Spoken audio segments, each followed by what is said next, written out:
Alors, comment on fait de l'événement hybride? Alors, objectivement, il n'y a pas de formule magique, on aimerait tous l'avoir et on aimerait pouvoir vous la donner aujourd'hui. Notre première approche, c'est de dire, ça passe par forcément le fait de maîtriser le présentiel. Donc ça, on est tous aujourd'hui des professionnels de l'événementiel, plutôt présentiel à la base. Donc on en connaît les codes, on en connaît les leviers. Et c'est aussi d'être capable de maîtriser le distanciel. Donc l'événement digital, de maîtriser ses codes propres, ses leviers, son fonctionnement, pour justement commencer à jouer, à imaginer, à concevoir, à mélanger, à déstructurer. C'est vraiment en maîtrisant les deux qu'on arrivera à travailler sur du digital. Et c'est tout le parcours qu'on fait et qu'on propose depuis début janvier.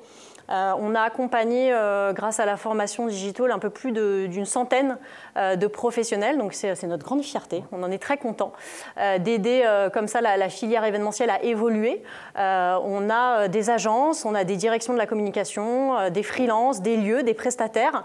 Donc voilà, qui sont vraiment dans une démarche hyper positive, justement, d'évoluer, d'apprendre les nouveaux codes pour aller et permettre de toucher du doigt cette nouvelle créativité qui nous est offerte. C'est vrai que ça nous a un peu tombé dessus, ça a été un peu douloureux.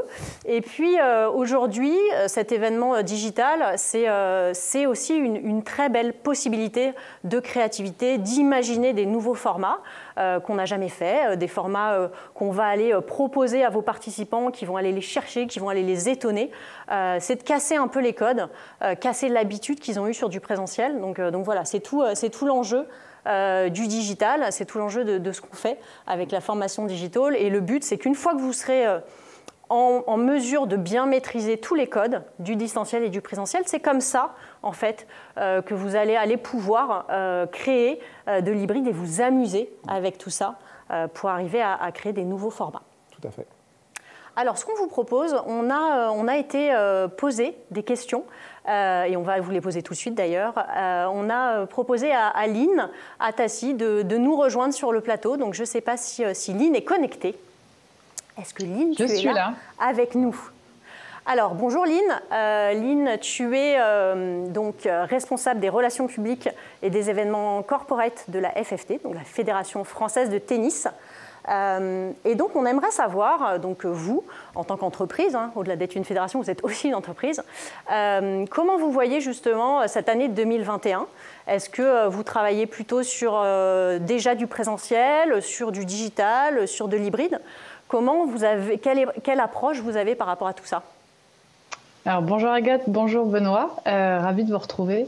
On travaille différemment en tout cas qu'en 2020, puisque là, on a été quand même pas mal pris de court et forcément, nos événements un peu corporate, je sors évidemment Roland-Garros de mon propos, mais nos événements RP, on les a plutôt annulés, de fait. 2021, on prend une autre direction et on réfléchit vraiment hybride, effectivement. Le relationnel étant au cœur de notre métier de relations publiques, on a vraiment envie d'y parvenir au maximum. Alors, soit du relationnel virtuel ou du relationnel physique en présentiel, on essaye toujours de réfléchir nos événements hybrides, mais avec ce postulat de se dire qu'à tout moment, on peut passer en 100% digital. Notre réflexion se tourne vraiment de cette manière-là, c'est on va faire de l'hybride, on va avoir du présentiel au maximum, ou en tout cas on va en avoir, il faut en avoir, mais si, et ça nous est arrivé fin janvier, on apprend un peu en last minute que ça se durcit et qu'on doit passer en 100% digital, il faut que l'événement vive et qu'il ne soit pas dénaturé ou amoindri dans sa résonance. Tout à fait. Je t'en prie, vas-y. Non, je t'en prie, bon. vas-y. C'est vrai que je pense que on retrouve bien dans ce que tu dis les problématiques qui sont assez communes à l'ensemble des directions de la communication. Il y a ce besoin de se positionner. Aujourd'hui, on est encore dans une période d'incertitude. Et c'est là aussi où la réflexion hybride, elle a de l'intérêt.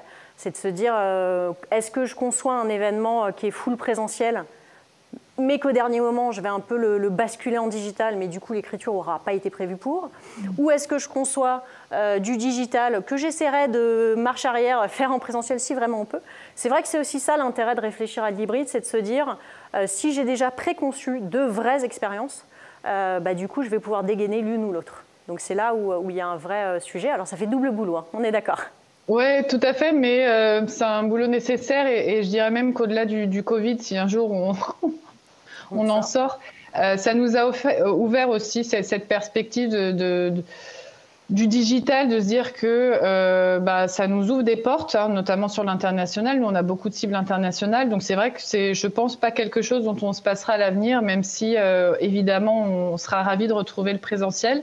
Et en fonction des budgets évidemment qui ne sont pas extensibles, on essaierait d'avoir cette dimension, cette réflexion néanmoins. Ouais. Et du coup, on voulait, on profite que tu sois là avec nous. Tu as suivi la formation Digital au mois de février, je crois. Donc, on voulait savoir, donc aujourd'hui, dans ton quotidien de communicante, qu'est-ce que ça a pu t'apporter ?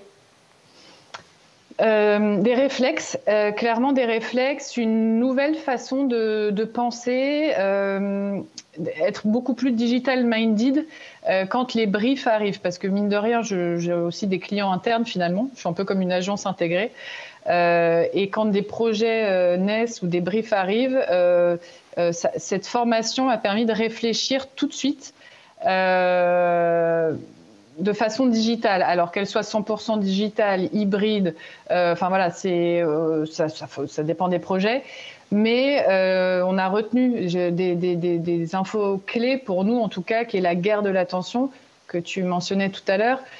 C'est vraiment primordial, surtout que voilà, ça demande beaucoup de travail, donc si c'est pour finalement ne pas capter nos cibles, c'est vrai que c'est pas évident parce qu'on se disait quand ils s'engagent à venir en présentiel, alors évidemment il y a toujours du no-show, mais ils sont engagés, donc si on a une cible à peu près fidèle, on connaît à peu près le taux de no-show et on n'a pas trop de surprises. En revanche, c'est vrai que sur le digital, il est plus facile de ne pas se connecter ou de se déconnecter. Donc ça, c'est quand on crée l'événement, nous c'est quelque chose